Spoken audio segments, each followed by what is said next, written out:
My name is Afnaan, owner of the Strong Muslim Club, an online body transformation company for Muslim brothers to become the best version of themselves, mentally, physically and spiritually. So if you're fat, we'll get you fit. If you're skinny fat, we'll get you shredded, tell you everything you need to know, and co-founder of Afnaan Nutrition, a supplement company. You might have seen our black seed protein gummies, and this is my story.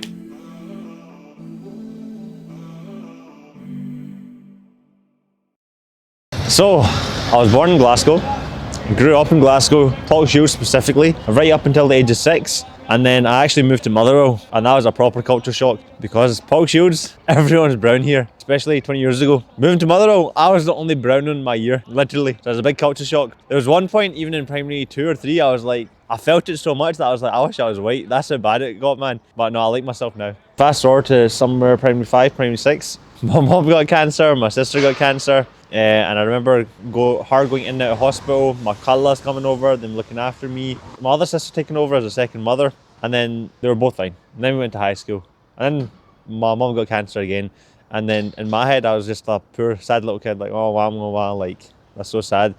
And I was always that kid that just never tried. I knew I was smart, I knew what to do, but I just never tried.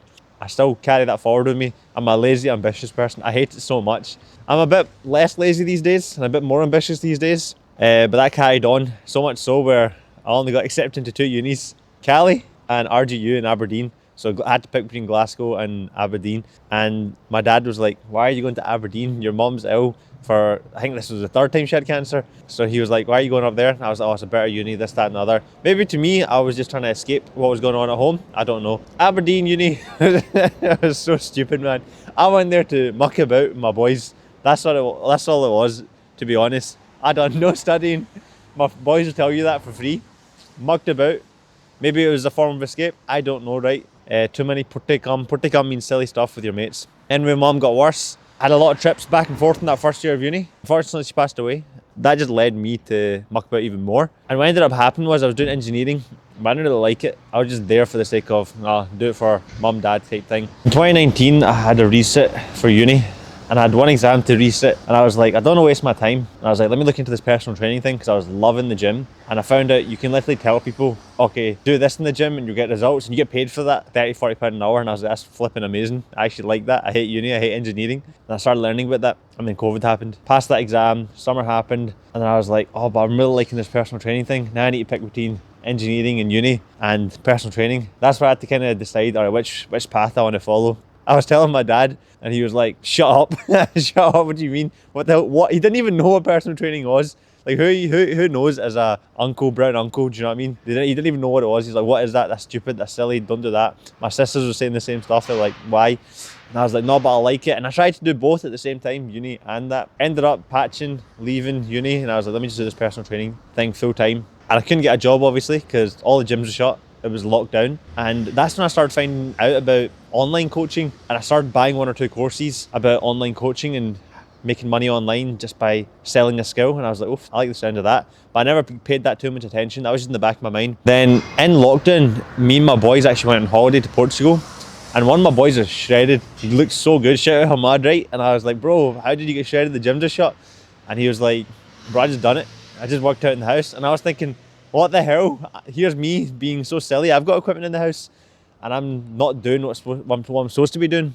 I'm just doing the excuses rather than just doing it. Do you know what I mean? And I was like, all right, cool. Let me get on it. I'm supposed to be a PT, this, that and the other. Let's work out. Let's get shredded. At that point, I was 90 kilos, the heaviest I've ever been in my life because of lockdown. And then from then to like 2021, I got absolutely shredded. The most shredded I'd ever been. First time in my life, got a 6-pack just by working out in the house. And then the gyms opened up. And actually, just before the gyms opened up, that's when I started uploading on TikTok and Instagram.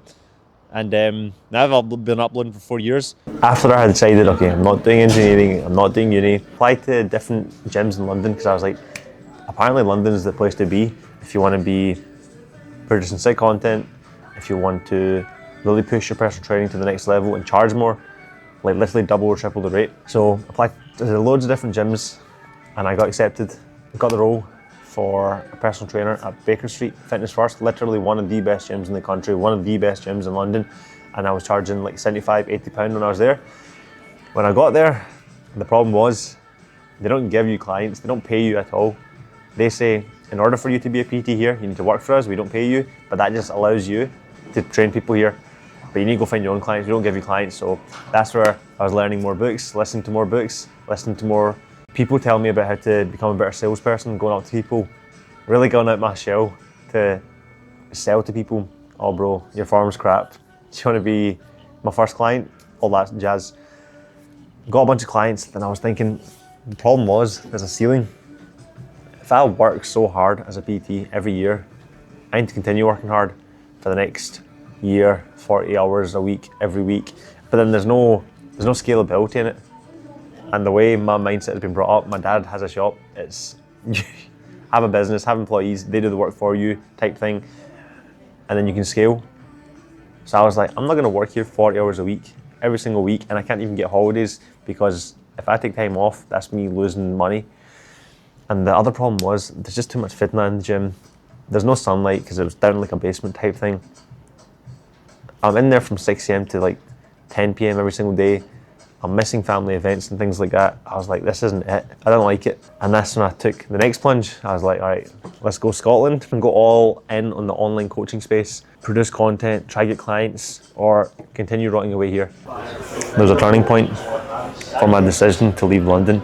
So the way the London rent system works, firstly, is you can't just go into any gym and start training people. The gym's going to charge you in two ways. You need to pay them in two ways. One is going to be hours. You pay the gym, and that is what people do initially when they're starting out as a personal trainer. You've got no money to pay the gym anyway, so you become a staff member and you do work, reception work, you take classes are flipping embarrassing, and you give all this fake energy to random gory, bougie gory, and pretend to be this enthusiastic guy. I'm not. So there's that.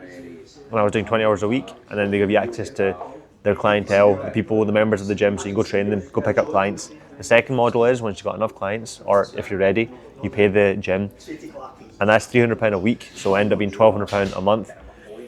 What ended up happening was, I had signed a contract with that gym from January until December that I'm going to do hours, and then we'll take it from there. And if I want to do paid rent before that, I can do that. But then head office, fitness first, change the system to something else, blah blah blah. I kind of got screwed over. And then I was forced to pay rent by money, and I was like, crap, I want to do this, let me try it. Gave it a month, thinking I'll back myself, I'll do it.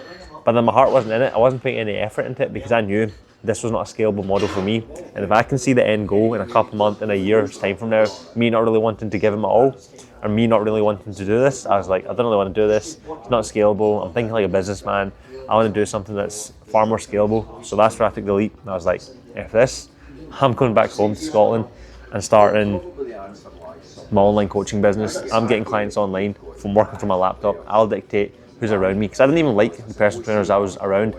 A lot of them were up to, not just the personal trainers, but the gym in its totality. There was just too much fitna, in a dark room all day.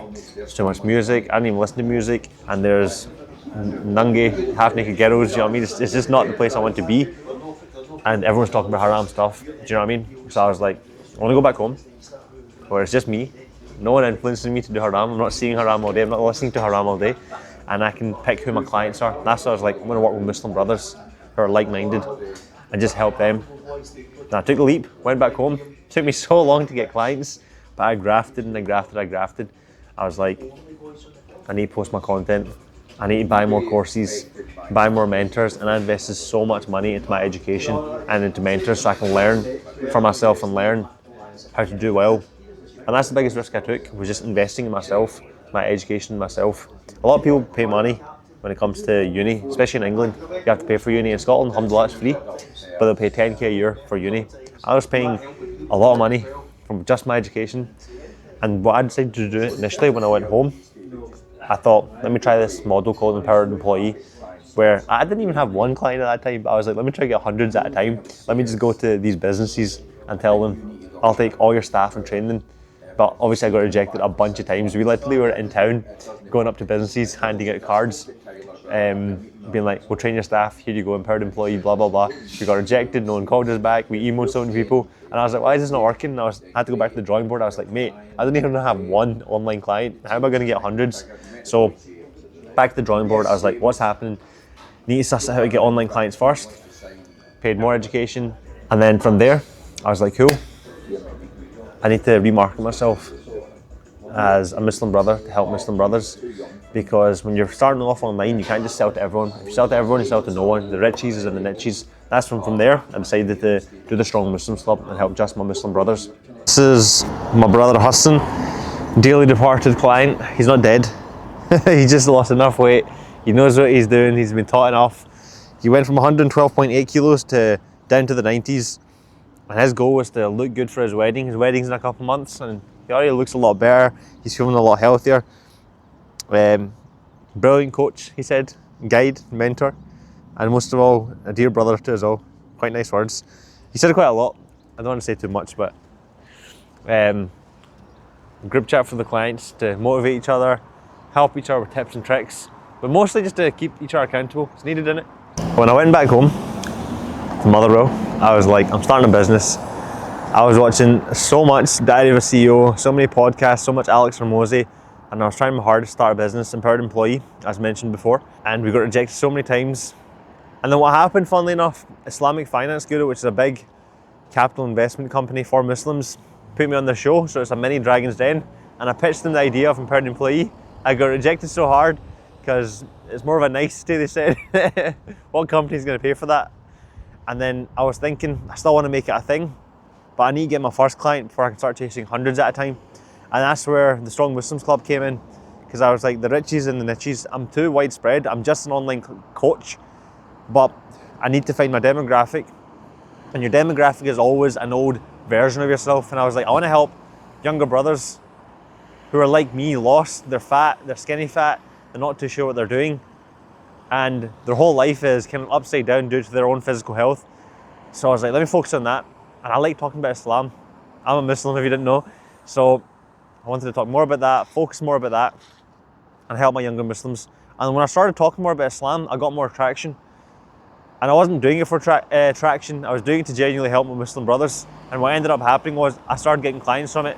I started pushing hard. I started getting mentors. There's a mentor called Online Trainer Education. They helped me get my first 3 clients. Then there was a guy called Steve McGrath from FBU.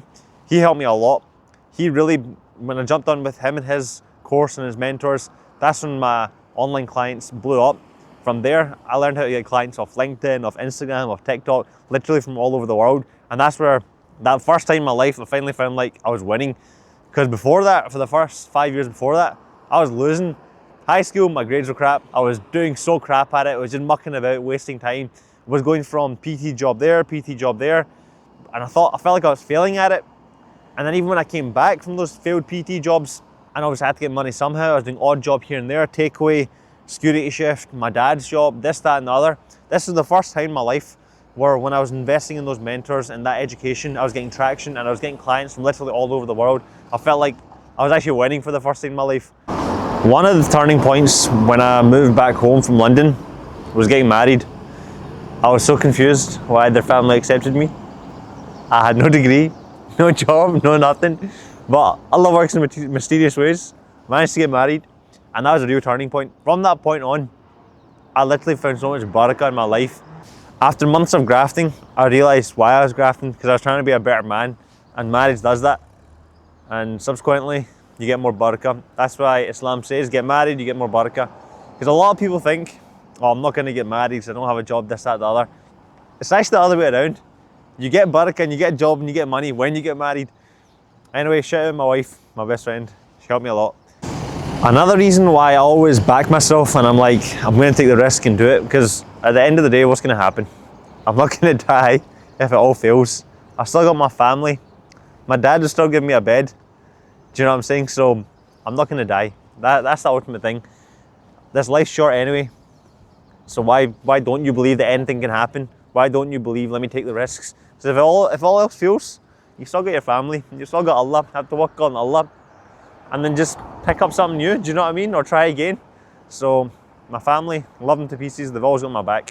One of the reasons why I got into personal training and even why I left that London job was, and why I started a business was for 3 reasons, 3 principles, 3 values that are really strong to me, near and dear. Financial freedom, time freedom, and location freedom. Location freedom, number one. I hated being stuck in that gym in London. I couldn't go up to just visit my family whenever I wanted because I had a client the next day. Funnily enough, one of the things that woke me up to that was my cousin Hunen. He had a wedding on a Saturday and a Valima on a Tuesday, I believe. I can only attend one because I had a flipping client on a Tuesday morning and Tuesday night, so I couldn't just go back and forth. But now my clients is all my laptop, so I can literally take them wherever I want, whenever I want, and go on holidays with my boys or my missus, and I've got my clients on my laptop. Time freedom, because who the hell wants to be slaving 40 hours a week, every week for the rest of their life? You want to be able to delegate your time to staff, so your business can always be on a loop. You can still be getting dividends from it, money from it, because you've delegated correctly. You don't want to be a slave to the matrix. And lastly, financial freedom, because again, who the hell wants to be broke? I do not want to be broke. And a lot of people don't like that when it's like, oh, don't talk about money, it's not cool to talk about money, this, that, and the other. No, money is the root of all your problems half the time. I don't want to be 40 years old with a wife and kids and be like, I'm a slave to the wife and kids and the bills. I want to be like, I've got money for you so you can do what you need. Help other Muslim brothers, build mosques here and there. It's not just money for the greed, like cool, you can get a Lambo, or cool, you can buy a cool house. But I want to actually help other brothers, because we've been put, not in UK or Scotland, just in UK or Scotland, we've been put on this planet with so many resources, and I'm saying UK and Scotland in specific because we've got such abundance of knowledge and resources at our fingertips.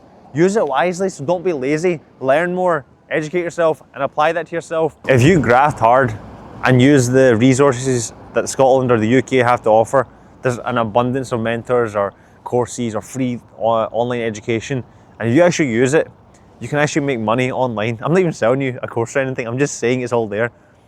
The UK's got so much potential, but people are so lazy. Boom, you get resources, you get money, you can help other people in less fortunate countries, help your less fortunate Muslim brothers or sisters around here, build mosques, build community centres, because you can get a Lambo and a nice car and all that, and that's all nice house and whatever, that's all nice, right?